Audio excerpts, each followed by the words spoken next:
Jennifer, welcome to Young and Profiting Podcast. Thank you. Hella, this is great to be here with you.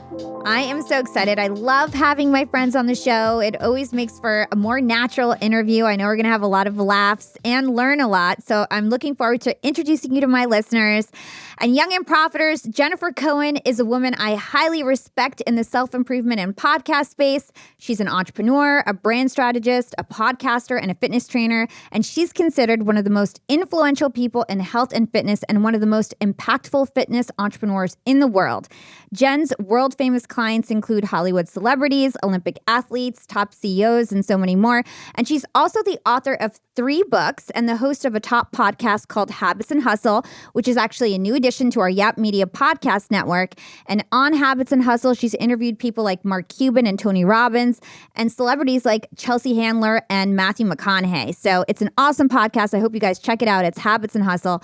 And today's episode is going to be focused on Jen's recently released new book. It's called Bigger, Better, Bolder, Live the Life You Want, Not the Life You Get, where she brings readers one step closer to boldness, one chapter at a time. And so in this episode, we're going to learn how Jennifer climbed the top of her space and created her dream job, how boldness is a skill that anyone can learn, and we'll also get the 411 on how to develop a 10% mindset. So Jennifer, warm everybody up by getting to know you better. Today, you're top of your field. Everyone would consider that you're an above average human because of your success and all of your accomplishments, but you didn't always think of yourself that way when you were younger.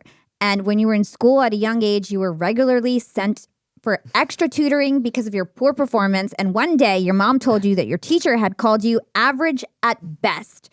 So let's talk about that. How did that experience shape you as a young person?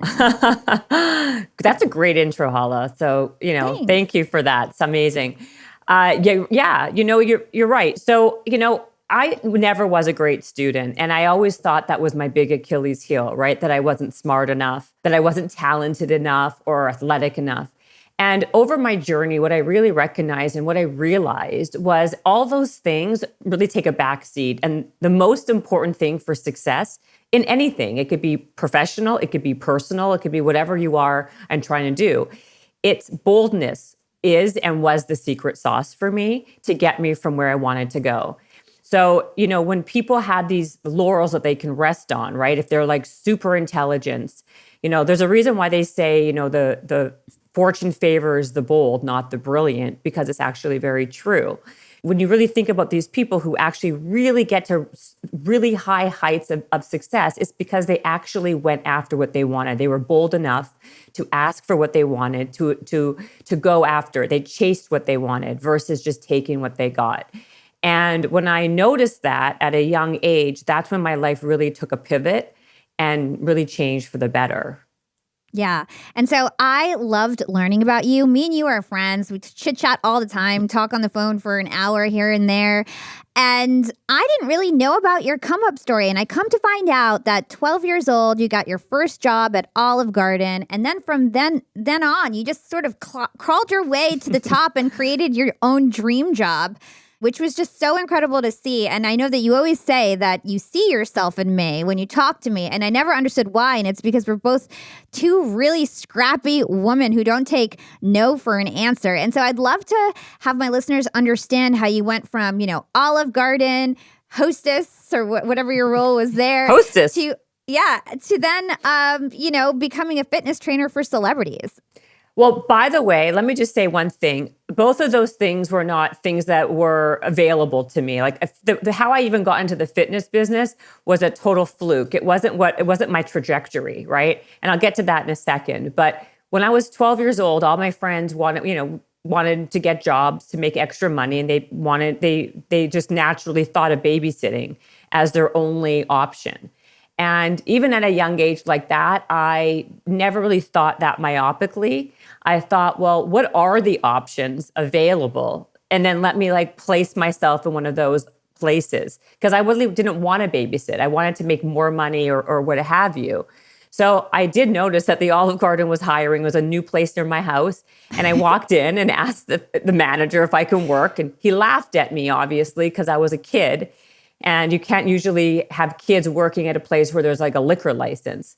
So that was my first entree, so to speak, in being bold, where I created an idea and an opportunity for myself by suggesting myself being a greeter, where I would stand outside the restaurant, opening the door for people, as opposed to being inside and seating people. And that way, I'm not on the premises technically, and I can then not have any legal issues with the, with the alcohol being served.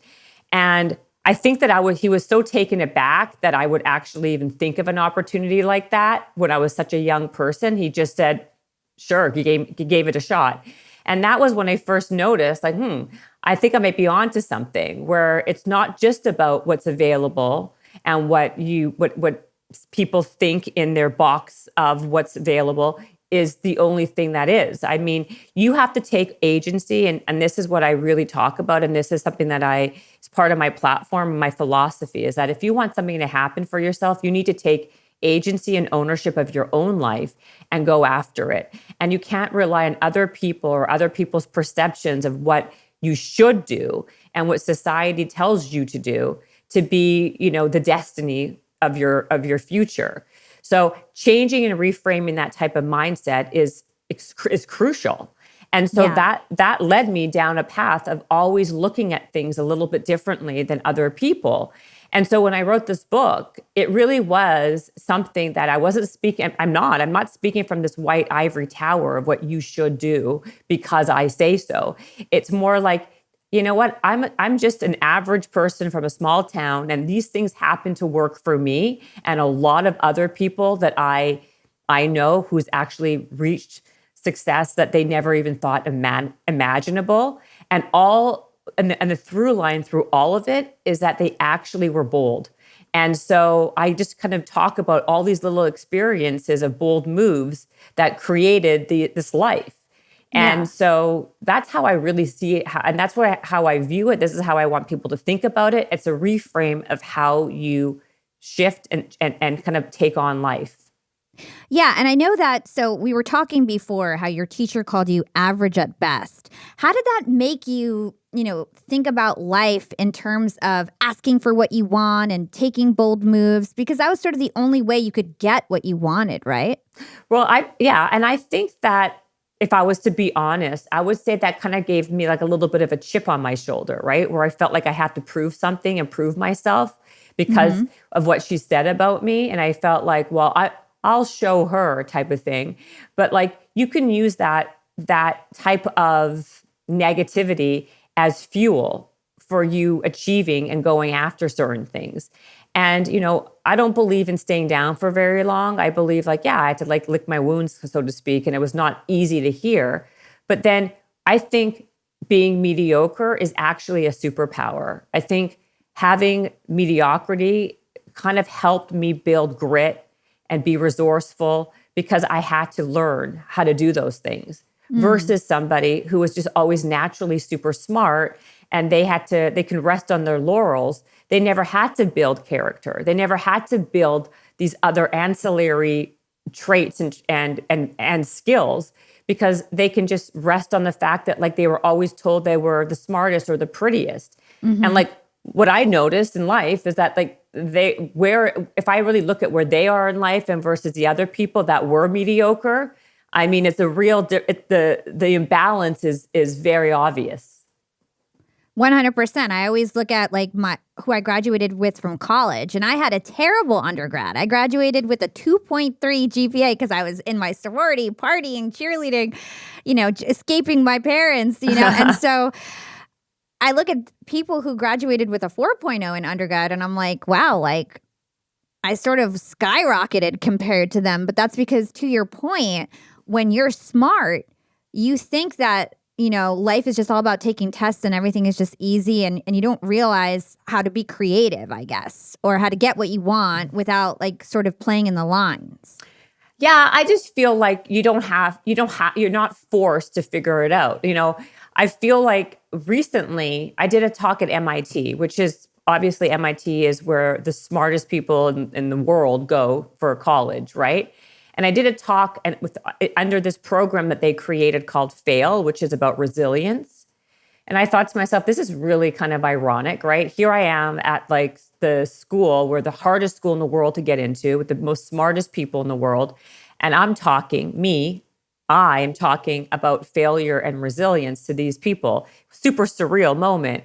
And the reason why they even had that program and developed this program was because people who are always used to winning, when they fail, they can't handle it. And this particular situation was based around the fact that the suicide rate at MIT is so high because when they do fail, because when they do fail, they don't have the wherewithal to understand and figure it out versus someone like me who has failed so many times, right? That I had to kind of learn how to be more resilient, and I'm more desensitized to failure because it's happened so often that when it happens now, I'm so immune to it that I don't care. I'll just get right back up and I'll try again, and that's why when people ask me about this, I say, you know what? I have a master's in failing, but I have a PhD in getting myself right back up and trying it again. I love that. And it's right. And it is the truth. And this is the point that like, if you are somebody who you think that you're just average or mediocre, that actually is a strength. That is a superpower for you. That is not a weakness. And that can work to your advantage over and over again if you just implement these small things to kind of create the bold life that you want. And so, right? And so for me, it's about, you don't have to be what your brain says you are. You have the power to change whatever that is. Like, I don't believe in like, this life is, you were born on this life to figure, to kind of find yourself. I believe in a life where you create yourself. Yeah. And I do want to get into the content of your book, but I want to spend time for my listeners to really get to know you, Jen. You have created this bold life, right? You started in the music industry, similar to me, and then you literally ended up creating your own dream job, leveraging your network, everything that you had learned in the past and your passions, and you created your own dream job, which is really risky and bold. And I would love for you to tell that story of how you made that transformation. So yeah, I was working in the music world. I'm Canadian, and I was working for a record label in Toronto. I got a job offer, and I went to work for another label, Sony, in LA. And the job was fantastic. Like, listen, like I was a young girl, super young, and I actually I basically did very well. I was kind of like on the fast track at that age to where I was going in the marketing department. And I got this job, and it was a cush job, making much more money than I thought I would make in the US, because based on versus Canada. Great office, doing great things. And then eventually the music industry started to really shift and change. And this is back when, budgets were very different. We didn't have what we had now. There was no such thing as Spotify and these streaming platforms. The job started to change, and I didn't love where it was going. It was becoming much more of a digital play versus the A&R aspect, which is like artist relations, which was what I was like kind of like my sweet spot. So I decided to quit the job. And how old were you at this point? I don't know. I was probably like 25. Okay. 25 years old, 24. And like, I was the youngest executive. Everyone else was at least 7, 8 years older than I was.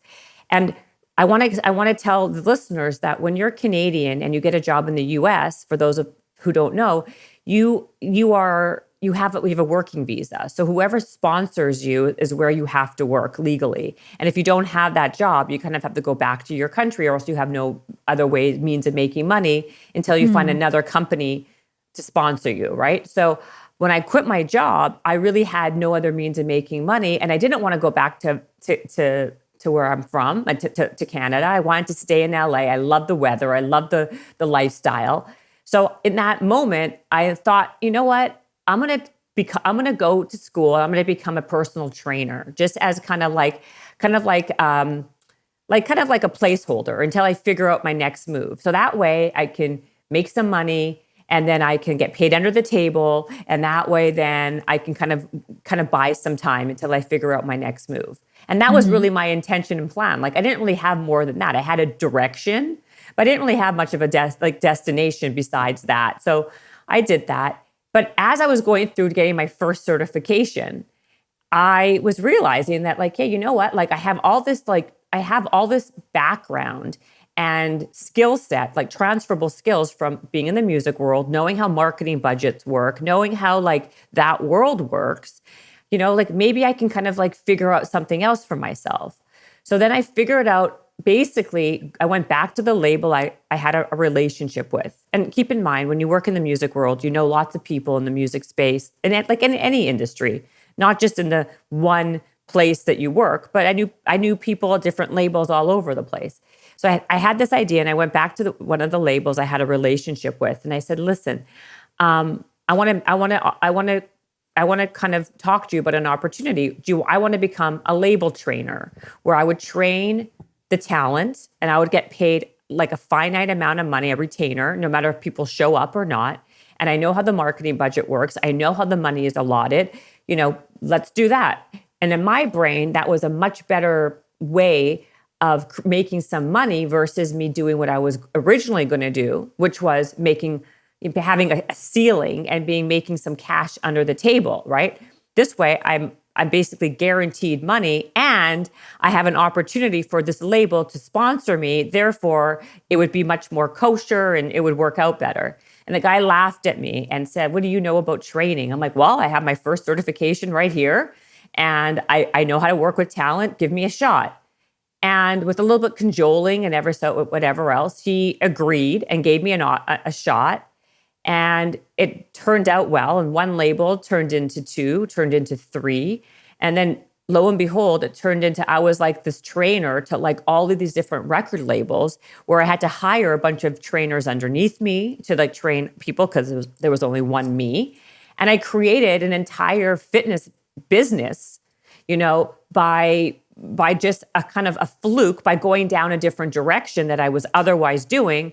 But I used the opportunity from all the other skills, and like I said, from the background I had, and I combined the two into my own opportunity, and that changed the entire trajectory of my career. And that's why you got to like I said, you got to take ownership. You got to figure out, and you got to create your own opportunities, and that's how it started. I love that story. It reminds me of this concept that I always talk about called skill stacking, where basically you take all the experiences that you've had before and you put them together in a unique way. And something that I'm curious about is that you're not, I know you pretty well, and like you don't really like social media, right? You don't even like the digital. It's not, you you have to do it and you do it, but it's not something that you like or like naturally. So you ended up blowing up on Instagram, and I'm talking about real Instagram followers, not all these like, influencers that buy their followers and things like that. You ended up really growing on Instagram.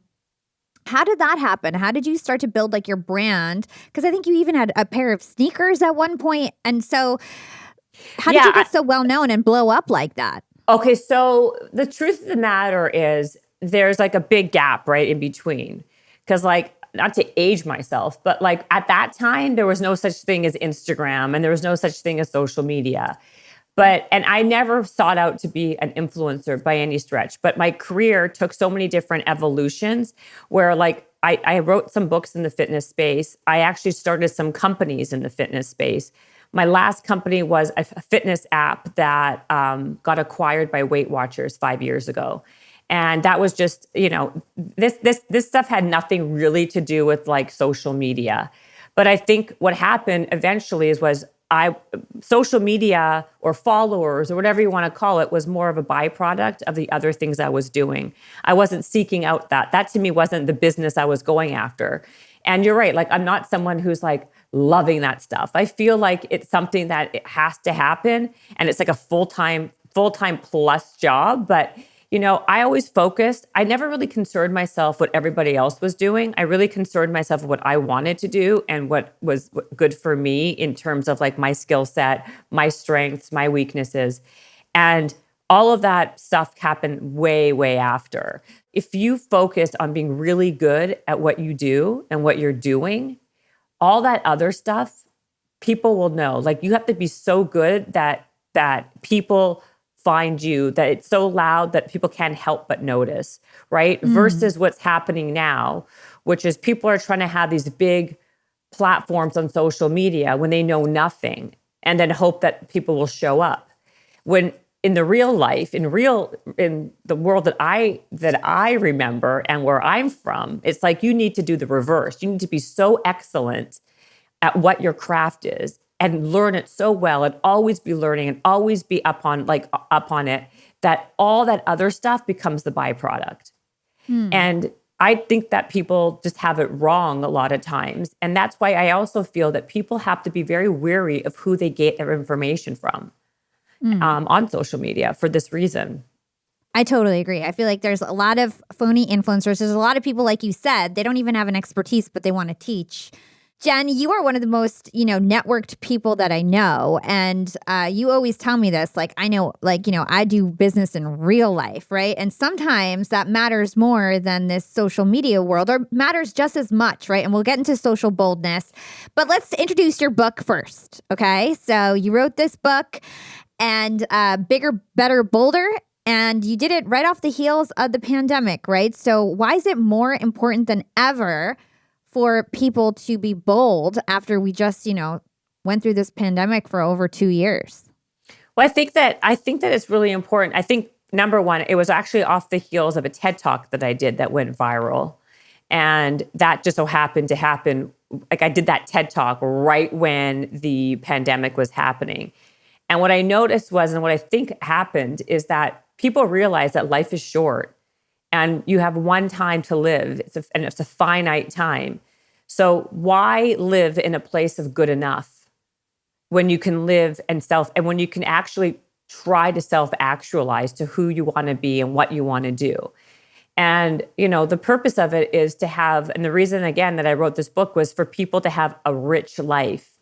And that's not about money and cars and planes. I mean, to me, that's not what I mean by a rich life. What I mean by a rich life is a life that is fulfilling and satiating to you with meaningful relationships and experiences. And a lot of times we don't even attempt at getting a lot of that. And we just kind of settle for what's in front of us because we have a lot of self-doubt, or we don't think that we are good enough, which comes back to that whole average or below average comment that you and I were talking about.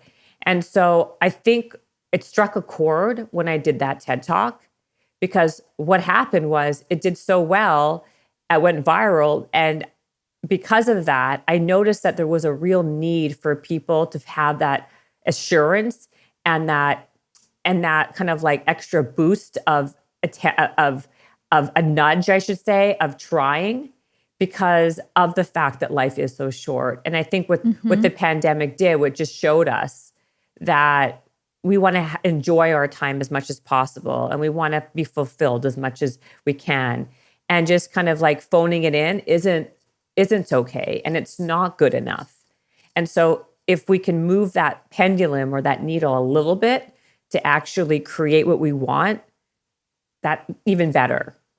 Yeah. And so you mentioned this phrase, not good enough, right? And I know in your book you talk about the good enough mindset. What is wrong with this type of mindset, and how can we, escape that kind of a mindset? You escape it by not putting up with it anymore. This is not a magic pill, but it's about taking some or having a little bit of self-awareness. And from that, knowing and looking at your life and being, okay, you know what? Where am I phoning it in? Where could I improve? Where do I want to improve? Where am I just kind of just taking what's in front of me? I mean, if you really do kind of an inventory on your life, not you personally, I'm saying in general, right?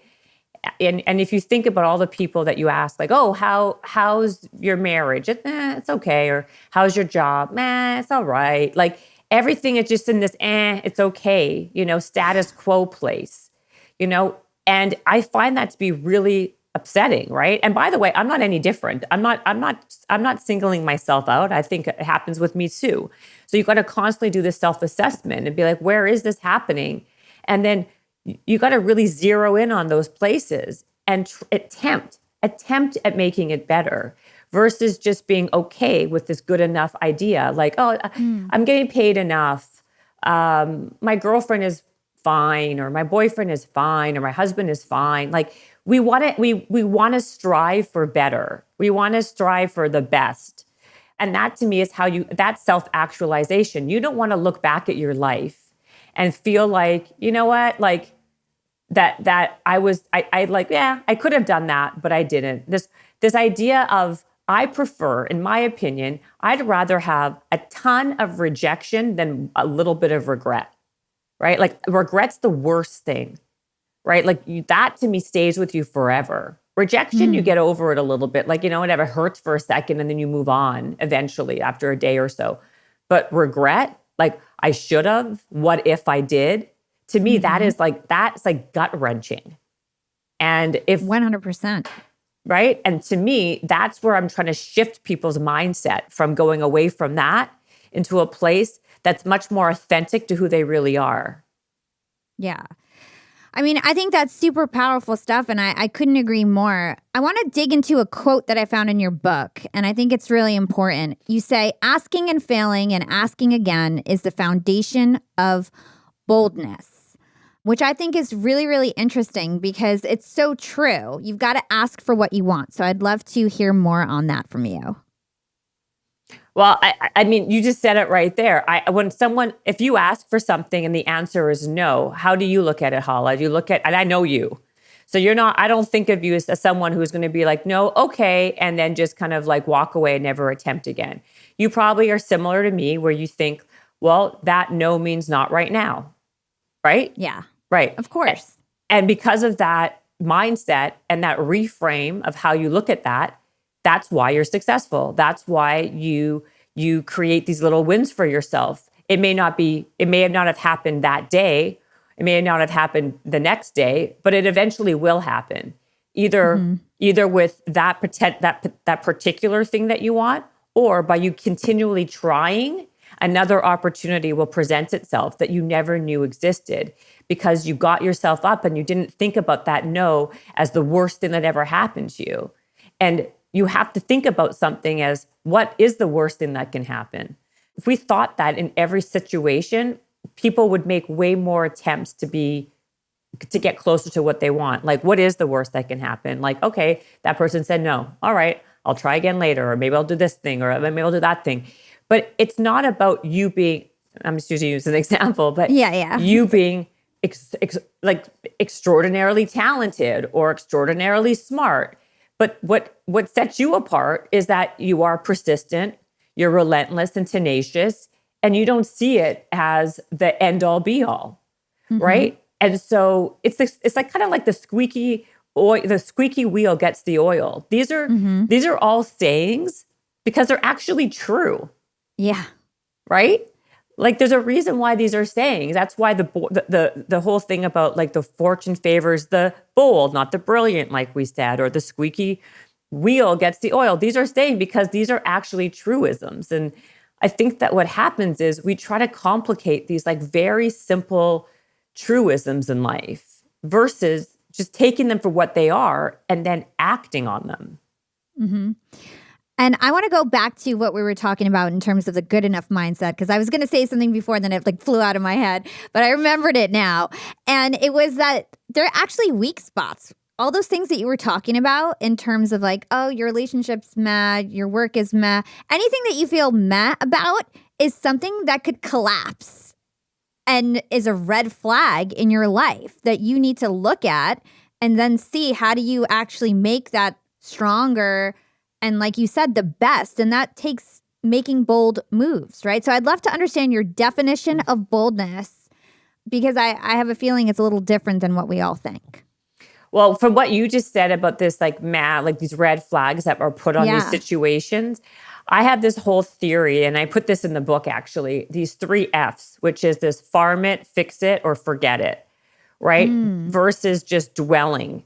And to me, if you have a weakness, there's 3 things that you can do about it. You can fix it, right? You can farm it out, right? Delegate to elevate, right? Right? Or you can farm it out, you can fix it, or you can forget it. And the forget it is like, accept it for what it is and move on. And don't let that slow you down. Like I talk about this also. It's like I always hated my nose, right? Like as a kid, as an adult, whatever. I never liked it. You can look at it now. And I like, it made it like kind of like, it made me feel like, oh, I was so ugly. I wasn't this, I wasn't that. And eventually I'm like, well, I didn't farm it out, right? I didn't fix it. So I had to just eventually forget about it. And you know what? Like, and then I never really thought about it again. It didn't really slow me down. Maybe in my own head, or maybe someone that thinks I'm not as attractive.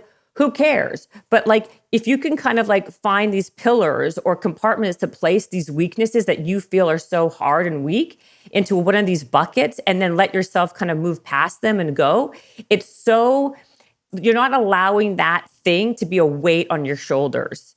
And I think that's part of it. So that's that. And then I look at Love that, by the way. Thank you. And it's the truth, right? Like we all have these things about us that we don't like about ourselves, right? We all do. And then we let that one thing stop us from going after whatever it is, that guy that you like, that job, whatever it is, as opposed to figuring out a way to deal with that one weakness, to not let that hold you back from your whole life ahead of you. When I was younger and there was a guy I liked, right? It sounds so trivial, but I let the fact that I thought I had a big, bad, ugly nose hold me back until I figured out like, all right, I'm going to forget about that. And I never let that ever stop me again. If I liked somebody, I was going to ask them out. I wasn't going to just go out with the person who asked me out because they asked me out. Like to me, that's like, again, putting agency and ownership in someone else's hands. And then I'm only doing what someone else is like offering me, which is what we're going back to the about. asking, right? Ask for what you want. Don't just take what you get. Exactly. And it's very freeing when you're able to do that with a weakness. And then you lean into these strengths, because we all have strengths just as we all have these weaknesses. And, if we really lean into those strengths, we can dominate and not let those weaknesses be the ones that are kind of like dictating our life choices. Yeah, I love that. So Jen, you break down boldness into two categories, social boldness and self-actualization. So I'd love to first talk about social boldness. You are truly an expert in this space. I think this is honestly one of your best qualities, in my opinion. Social boldness is about getting what you want in your career, relationships, and connections. So I'd love for you to explain what that is and how we can put it into practice. Yes, I talk about two different boldness. There's social boldness and self-actualization boldness. And yeah, social boldness is the reason why that is there, by the way, also is that you could be bold in one area of your life and not be bold in another area of your life. Not everything is an umbrella. Like, it's not that you're either bold or you're not, which is a whole other area that we can talk about afterwards, if you like.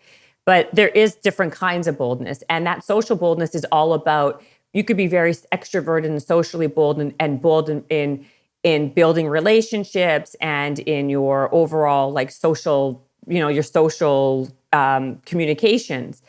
And I find that if someone is needing to be more bold in those areas, then that's the area that they can focus on. But self-actualization boldness is much more about like, if there's actually something that you're really trying to accomplish, like climbing like Mount Kilimanjaro, right? Like that actually makes you more self-actualized, like internally as a human. And the reality is like, I have this whole bold types quiz that you can take to see where you fit and where you are. But I want to talk about a little bit about the fact that I get this question a lot, and that is, do you have to be born bold? And the answer to that is absolutely not. I think boldness is a skill, like anything else. If you want to become good at karate or Spanish or whatever you want, you need to practice it and you could get better at it. And I think of boldness as the same way. If you are somebody who is naturally not bold, meaning more shy or feels nervous about standing up for themselves and asking for what they want, you could absolutely change that behavior pattern by practicing these little bold moves daily to increase your boldness. And what I do in this book is I give people these actionable things that they can do to actually go from a place of shyness or finding the courage, I should say, or the bravery to ask for what they want tomorrow, where they don't feel the courage today to ask for. And so a little bold move can be something as simple as going to a restaurant and asking for salad dressing on the side of your salad. Do you know that people feel so uncomfortable by asking for such little things? And in my opinion, it's like, if you are uncomfortable asking for these little things, how are you going to get comfortable asking for the bigger things? So it's like, challenge yourself to just ask for what you want, even if it's not a big deal or you don't even care that much about it, just to put yourself out there so you can practice and sort of build that habit. So, right. And there's this person I know, a friend of mine, who attempted this. And I was talking to them about this.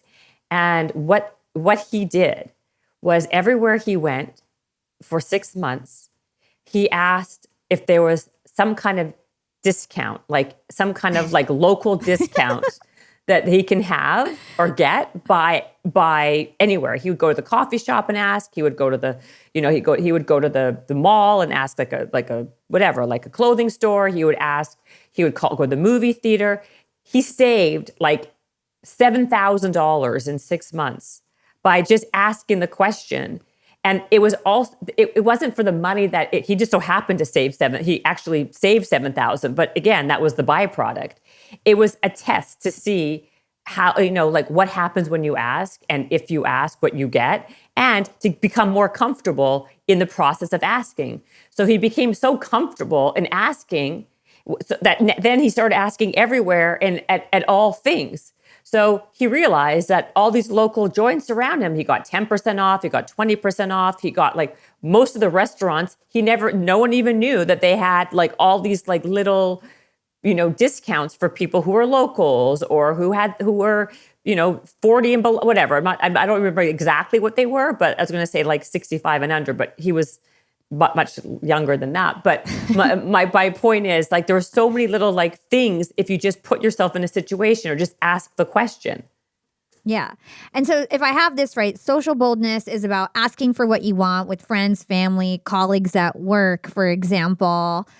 And how does that actually help us have stronger connections with these people? Does it help us build a better network when we do that? Well, this is the thing, right? So it's not just about this sheer ask for what you want. Boldness is much more than just asking for what you want.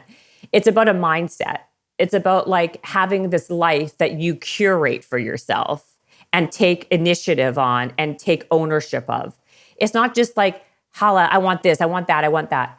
But I do talk about this idea of this thing called the bold of directors, which is creating a team around you, like a network around you who are like-minded, who have the similar goals as you, who want you to win, who don't want you to lose, who are great people to kind of just, riff with and see if like there's a way to help each other out. You are a sum of the 5 people you surround yourself with, right? That's just a known fact, right? So you want to make sure you put yourself in circumstances around people who can help you win and elevate, right? And so that's the idea. It's like, it's first to build these bolder directors around you versus, I call it like bold versus board of directors, where it's a mutually benefiting relationship. It's not like you're constantly taking and taking. It's like, how can I help you? How can you help me? Who do you know? How do I know? It's kind of like a very mutually beneficial relationship where these people want for you what you want for yourself. And I think, to me, that is super important. I don't believe, like, in life, no one is self-made. I don't believe in that. I think that's a load of crap. I think that people who go on who have these ideologies or that like, oh, I'm a self-made, no one is self-made. Someone had to like lend you a helping hand somewhere down the road, right? Like it could be something as so trite and small as like letting you sleep on his couch for a day or for a week, or, basically giving you some advice or having a meal with someone.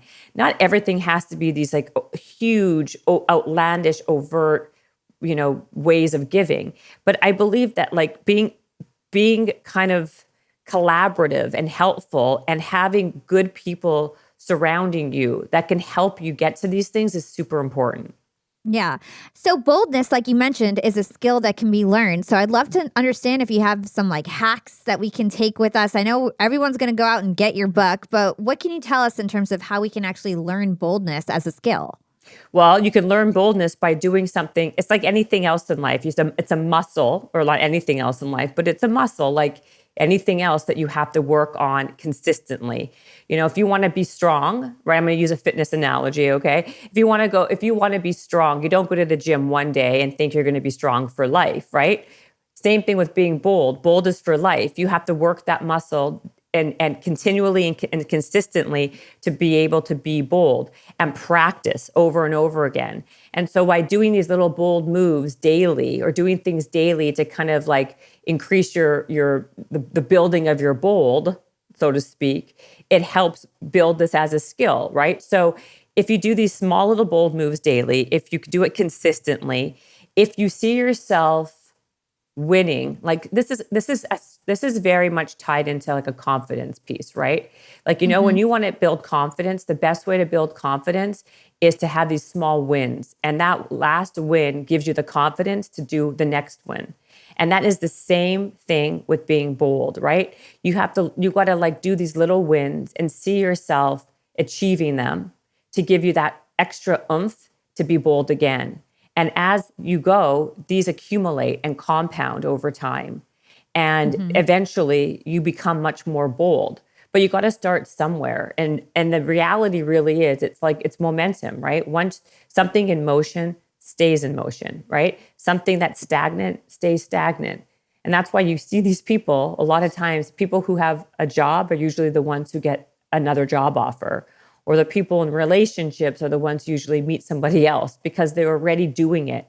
And that's why another cliche for you would be like, if you want something done, you give it to a busy person, because it's the idea that like something that's going and doing. So true. Right? Like if it's unbelievable. If I have something that needs to be done, an errand, and I'm giving it to someone who has nothing to do, I'll be waiting until doomsday for that thing to happen. Versus, that's why a lot of times I'm like, I'll just do it myself because I know I'll get it done because I'm already going and doing. And that mentality there's a reason why these are sayings, because it's actually very true, right?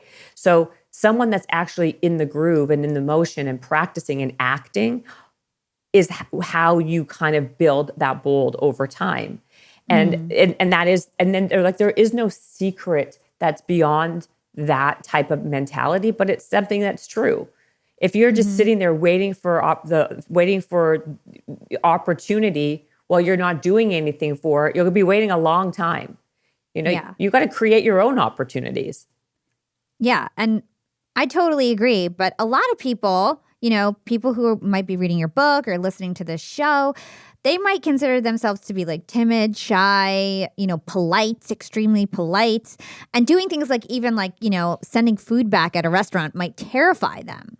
So I'd love to understand, from your perspective, how can people get over that hump if they feel like, I don't want to be mean, and well, right. Yeah. And that's what I was saying to you earlier, is that you have to get over that ideology if you want to get to a place that you're of a life that you've curated for yourself. The reality is this, this is not for everybody, right? This is for people who want change and want to live at a higher elevation of what they are doing now. This is for someone who is at a job and they don't want to be at that job, but they really want to have a different job that they really like. They want to be in a relationship they love. They want to have meaningful relationships, meaningful experiences with meaningful people. If you're happy with just settling for second best and good enough, then what do I care? I mean, all the power to you. But this is the part of this whole thing, is like realizing that like not everybody likes vanilla. Not everyone loves chocolate. You're not going to please everybody all the time. Everyone has an ideology of what they want and what they like. If this is something that's not interesting to you, then it's not interesting for you.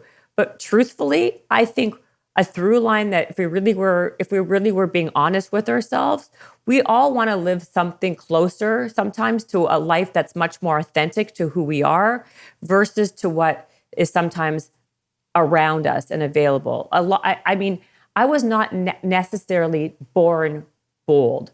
I feel like I was super insecure. I was super shy and timid at some point, but I realized it really wasn't getting me very far. And then when I started to kind of just like ask a little bit and be a little bold, what I was actually getting from it. And because of that, it propelled me to keep on going. It's like exercise, right? It's like anything. It's the stop is in the start. It's always easy to think of all the reasons why something will go wrong, why it's not good for you, why you shouldn't, and how you're going to hurt this person or offend that person. But a lot of this stuff it's not what you say, it's how you say it. You can be bold and not be rude. You could be bold and not be bitchy. I think there's a misconnotation or of what the word bold really does mean. It doesn't mean be overtly rude and aggressive. It means taking ownership and a stand for who you are and what you want out of your life and what you are willing to accept and act accordingly. That's all it is. I mean, I think that you could still also, by the way, you can be shy, but also be bold. You could be more timid, but also be bold in other ways. But you got to pick and choose what is important to you and where you need to be bolder, where you want to be bolder. And that's the point. That's why I was saying earlier, it's about having bold types. You can sometimes maybe like being okay with what food is given to you. If it's cold or at the restaurant, you don't want to make a stir. Maybe that's fine for you. But maybe one area that you really want to improve is the fact that like you're in a relationship and you're not getting the emotional connectedness that you are looking for. And you're just accepting that because you don't want to make a stir. Maybe that's where your pain point is. But figure out what that pain point is and that's really bothering you, that's really holding you back, and then make a change. If you want to eat cold food all day, eat cold food all day. Because maybe a lot of people don't care if they I'm not even being funny, I'm being serious. Okay, fine. So I had the salad dressing on, I'm still going to eat it, I'm hungry. But in real life, that's like a microcosm. But in real life, there's other areas where that may not suit you and serve you well. Yeah, you're going to grow up, like you said, having a lot of regrets about the time that you wasted and things like that, the chances that you didn't take. So something that I found really interesting in your book was that you mentioned that you're Gen X, right? I'm a millennial, you're Gen X. You mentioned that you feel like Gen X people are more likely to be bold because of the way that they grew up, which I thought was really interesting, and the way that they were parented. And I know that you have 2 kids, so I'd love to understand why you think maybe Gen Z millennials are at sort of a disadvantage when it comes to being bold. Not everyone, because there's definitely exceptions, of course. And also how you've, learned to then make sure that your kids act in bold ways. That's a good question, Hala. I like that. I talk about that in my book. I actually, this is something that I truly believe in. What I refer to a lot as what's happening in the world today is coddle culture, where we get coddled a lot. God forbid you say the wrong thing or you do the wrong thing, you get canceled right away. And there's a lot of helicoptering parents out there who helicopter their kids to such a place where everybody wins and gets a participation trophy. All of those things are doing a disservice for a lot of people in the world, our kids in the world, let's say, right? Because that's not how real life is, right? In real life, you have winners and you have losers and that's not what happens. Not everyone in life gets a participation trophy. And not everybody, the more you coddle and just caress people's because you're nervous and scared of them failing is not teaching you or growing in any real way. And it's not actually accurate to how life really works. And when I was younger, we didn't have that same type. We had much more of kind of figure it out type of approach. Not everyone was getting. Some people were getting the participation trophies, but not where I was. But I feel like we need to learn how to be okay, not being okay. We need to learn how to be uncomfortable and be uncomfortable in discomfort, right? And failing. We need to learn how to be resilient. And the only way you learn how to be resilient is to actually fail and then pick yourself up again and try again and again.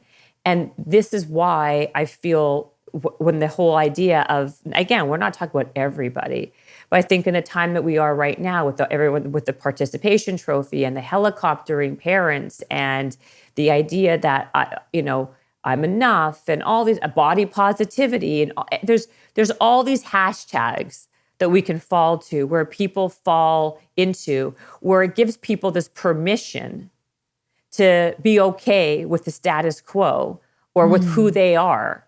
And my entire message about that is about, well, is it okay? Like, don't you want to be the best version of yourself?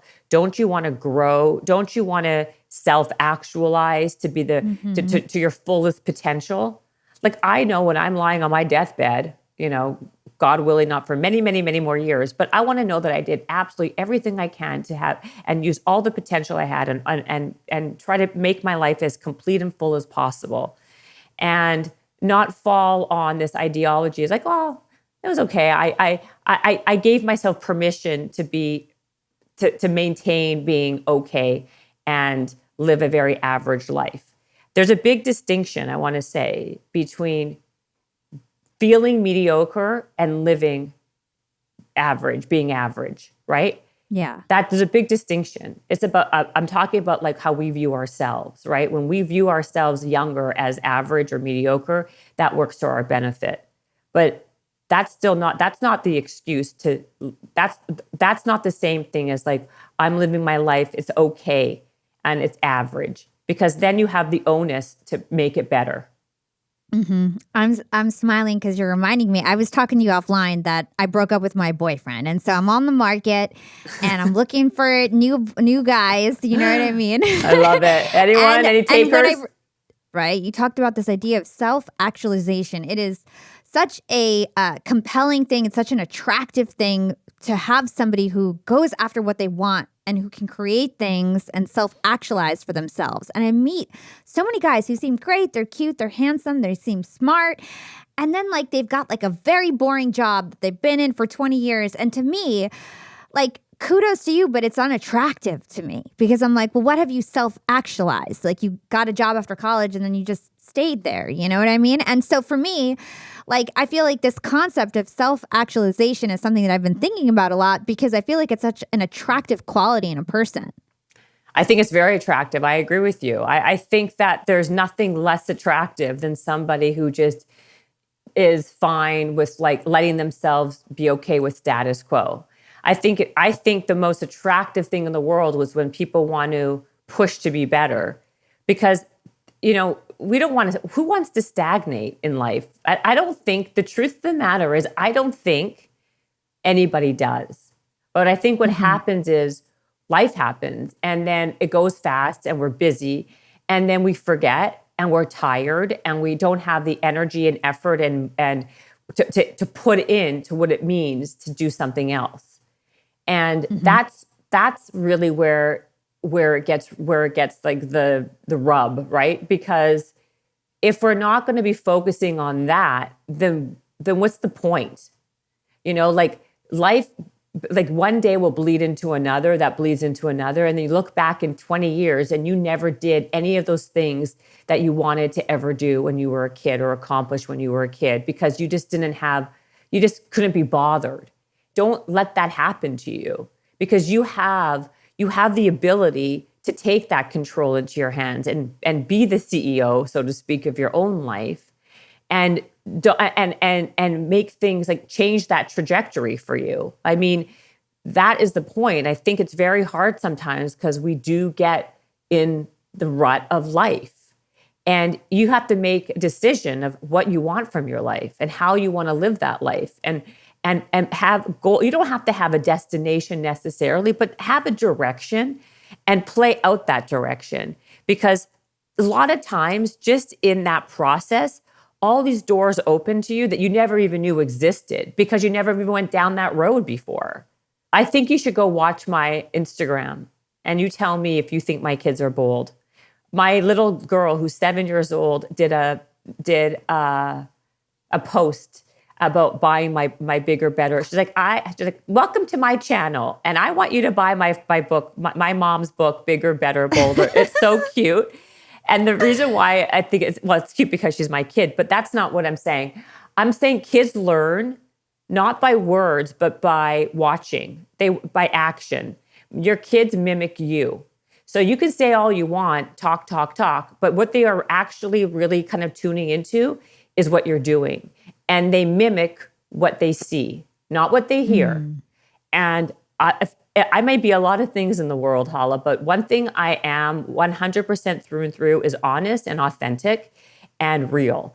And whatever I preach, I practice 1,000,000%. I'm not just sitting here blabbing and then not actually practicing it. I'm actually practicing it all the time. And my kids see it. And so like my message and why I'm even saying that is my kids, like they're kids, right? They may not listen all the time and they do their own thing. But I think little essences of what they see does slowly seep in. They see me exercising all the time. They know that movement is really important for me. That's a healthy habit that I believe that we should all kind of integrate into our lives, not because of anything, because of having a great ass or great legs, but because of the cognitive abilities and what it does for you in confidence and mental toughness and strength. So I do that and they see that. Like I think every parent should really kind of try to instill the importance of activity because of what the other stuff, the byproducts that they get from that as well. So my kids, I think that's a long way run of saying, I think that if you want your kids to be a certain way, you got to be a great role model and show them. And then that's how they learn.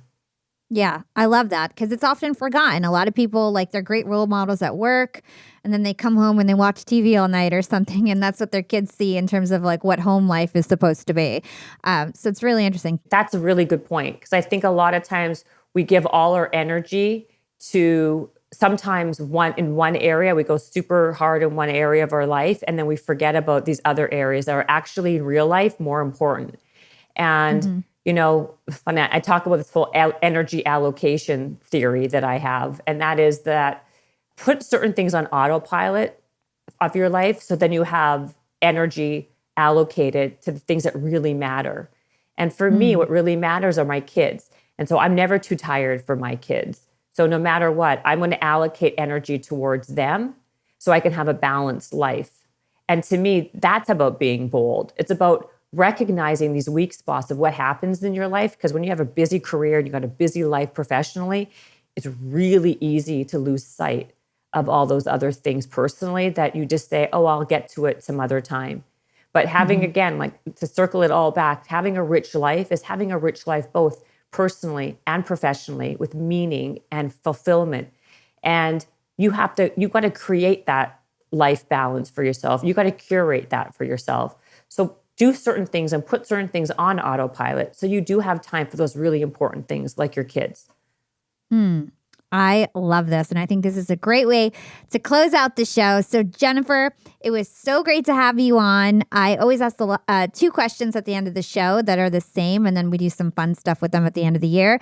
So the first one is, what is one actionable thing that our young and profiters can do today to become more profiting tomorrow? They can start acting bold by doing one bold move a day for the next 30 days.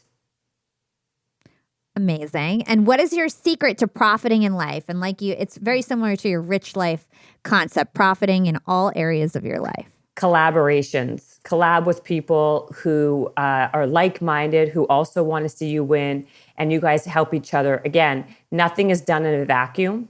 You have to have support of really good people to help elevate. And like I said, nobody's self-made. If you want to be successful, surround yourself with success. Love it. And where can everybody learn more about you and get your latest book, Bigger, Better, Bolder? You can buy my book at any fine bookstore, Amazon, there's Barnes & Noble, anywhere you would normally find a book. They can find me at The Real Jen Cohen. They can go on my website, jennifercohen.com. They can find me on Habits and Hustle, which is my podcast. Amazing. We're going to put all those links in the show notes. I had such a fun time talking with you. It's always a pleasure, Jen. Thanks for coming on the show. Thank you for having me, Hala.